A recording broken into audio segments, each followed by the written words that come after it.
Welcome to Family Gamer TV. Now, today we are going to review Skylanders Trap Team. So it's been a long time coming.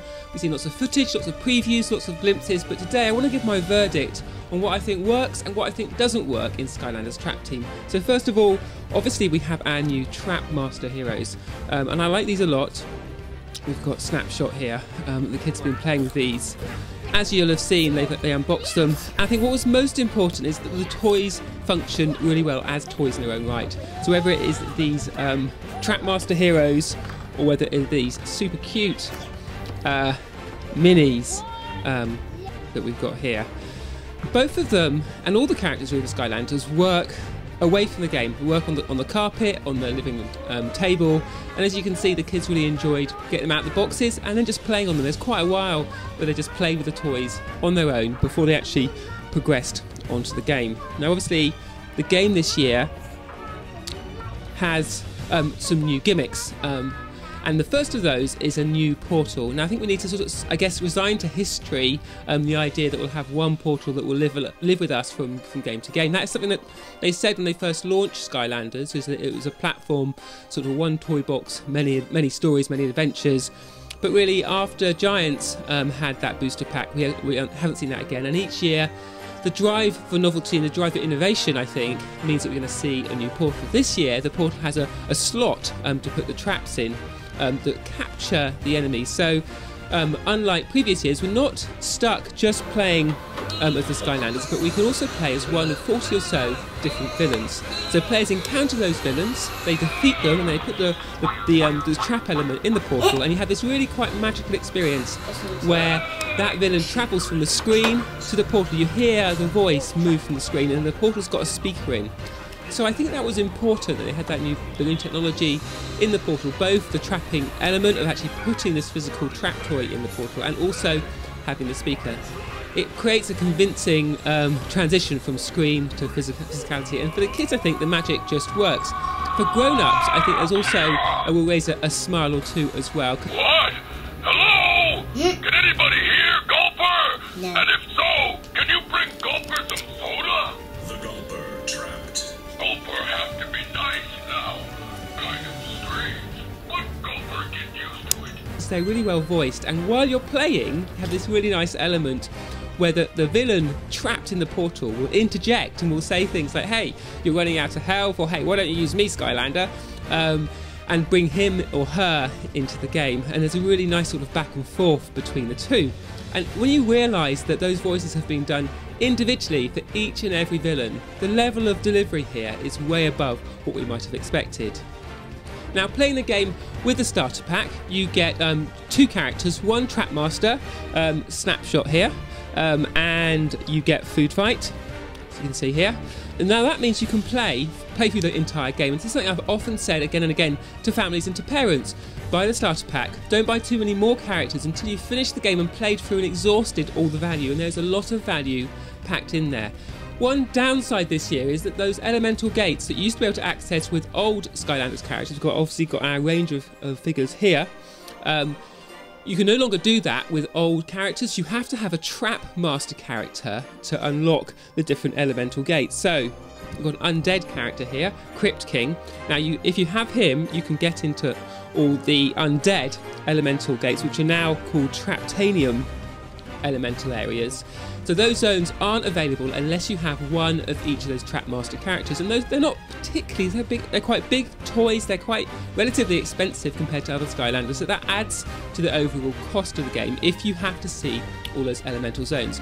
But I think you should see those as optional extras rather than essential to that whole initial experience that's granted by the starter pack. In the starter pack you also get two traps, because you need a trap of the right element to capture each villain. That means that you will need to buy another 6 traps to have one trap in each element so you can capture all the villains. I think there's less of a stretch there. The traps aren't quite as expensive, and they're sold in multiple packs. But again, there's some added extra purchases you're going to need to make if you're going to access all of the game. Where Trap Team really excels is in supporting all your old figures. So whereas in Disney Infinity those old characters can't be used in the new playset campaigns, in Trap Team, the main campaign, you can bring each and every one of all your old Skylanders in it supports all of them. From Spyro's Adventure, all those original characters with the green bases, got a bit of packaging there, if you can remember back to when you were collecting those, to Giants with their orange bases, and again got a bit of packaging, and you can see those characters, and to Swap Force and all those blue based figures from that game. Now, my family, like many others, have built up a big collection of those Skylanders, and it's great to be able to bring those in and be able to use them through that main campaign. It gives us a reason to expand that collection. It feels like they're really delivering on that promise to support an ongoing relationship with each and every one of those toy figures.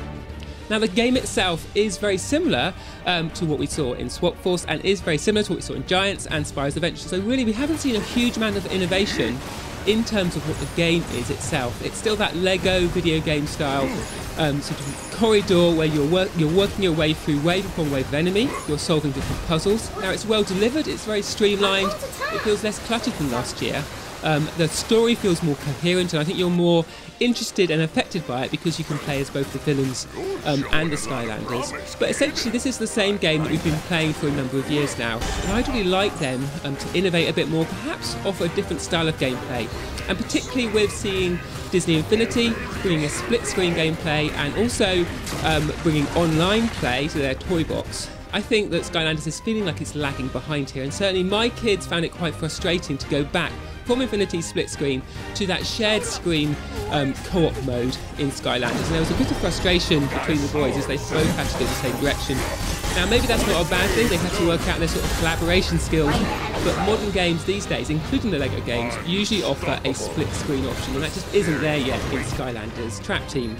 Also not available this year, as far as I can tell, is the player versus player battle arenas. Now, we had a load of fun at this on previous games, so the fact that they aren't there is certainly something we'll miss. There are some battle arenas, but it seems to be it's player versus enemy. In the positive column, though, Skystones is back. Now, we absolutely loved Skystones in our family. This is the tile-based game where each player takes it in turns to lay tiles, and there's a strategy to it to lay the right tiles from your collection that you win as playing the game to beat your enemy.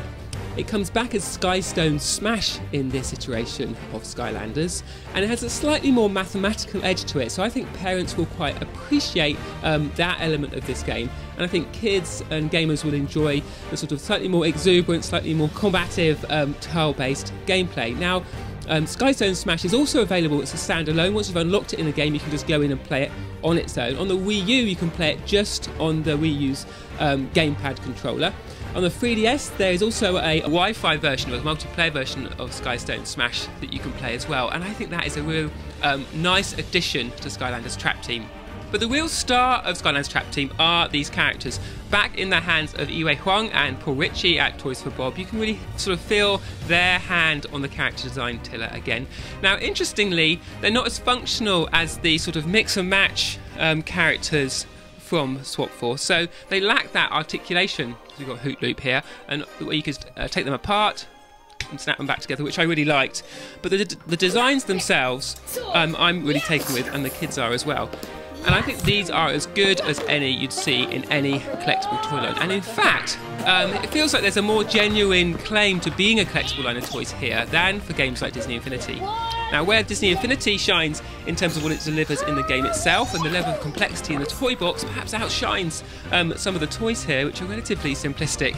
Obviously, they're well-known characters, so they sell well, but the designs themselves are pretty sort of commercial and pretty derivative in terms of what we expect from our collectible toys. Back in Trapteam, I think there's a lot more imagination going in here because they're creating these characters from scratch. So whereas perhaps Disney Infinity, the game overshadows the toys, in Trapteam it's really the toys that are the star of the show, and in some ways they currently overshadow what we've got in the gameplay. And it makes me want something more to do with the toys. I want some more sort of grown-up adventure experiences to give me a reason to take my toys out, maybe as an adult, and play through a more sort of grown-up experience with my Skylanders Trapteam figures, and also the long line of figures that I've built up over the years. Time will tell whether that's the case or not. And in particular, I think that's true for the minis. So we've got our little mini here. And again, these are so cute. They really sort of steal the show almost, but they They come in as fully featured characters, little miniature versions of the sort of the full-size Skylanders, but unlike the sidekicks that we had in Giants, you can fully upgrade them.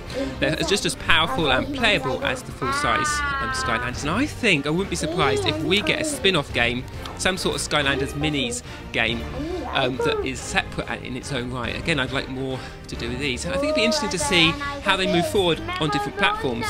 Now, talking of platforms, there's obviously an iOS version of the game, and I think that makes a significant difference to how it is played in the family. Being able to take the game down to the carpet to join where you're playing the toys, again, encourages and embraces the way that the toys themselves are being played with in the home, that they are often on the floor being sort of thrown around and bashed against each other and being played as you do with toys. So being able to bring the game down to that level is a really nice touch. Of course, you could also do that with the Wii U, using the TV off mode with the Wii U gamepad and bringing that down to the floor. We give you that same sort of option. Now, Traptanium's available on pretty much every platform, and again, that's a real positive for the game. They continue to support the Wii, which I think is really nice for families. So rather than families being sort of forced or encouraged to upgrade to Wii U, like if you wanted to play Disney Infinity, the only way you can do it is on Wii U. With Traptanium, you can just stick with your Wii. You don't have to invest in new technology. But if you buy Traptanium on the Wii, you get a free, full version of the Wii U game. So if and when you upgrade to the Wii U, you can reuse your portal from Traptanium on the Wii and download the Wii U version of the game for free. And you've got a nice upgrade path, but also without being sort of forced into it. So there you go, there's a lot to say about Skylanders Traptanium, and it is quite a complicated product to understand, even if you're an expert and you follow these things. So for parents and for families to come to it fresh, I think you've got to do a little bit of research to work out how to get best value. The bottom line is, buy a starter pack, don't buy too many more other figures. Play that through, exhaust all the value in there, and then potentially move on to optional extra figures that are maybe rewards or pocket money and things that kids will save up for. So Traptanium, I think, is another strong offering. The game itself is a little bit derivative, is the same as we're used to. The characters continue to sort of outshine what we've got in terms of physical play compared to what we've got virtually. We still haven't got that split screen and some of the options I'd like to see coming in. Perhaps we'll see them next year. But certainly it's another strong offering from Skylanders Traptanium, and another good reason to bring out all those old Skylanders, because of course it supports every last figure that you've bought and you've got in your collection. You can bring them in to the new game and enjoy playing them through and leveling them up as you progress. So there you go. I think we covered everything. There's an awful lot to get through. I think we got it all down.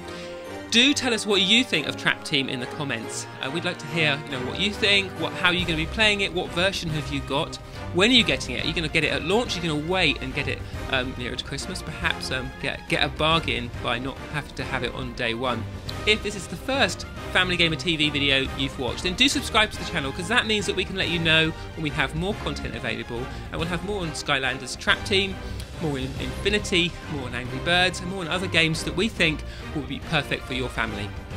But for now, that's all we've got time for, so we'll be back with more soon.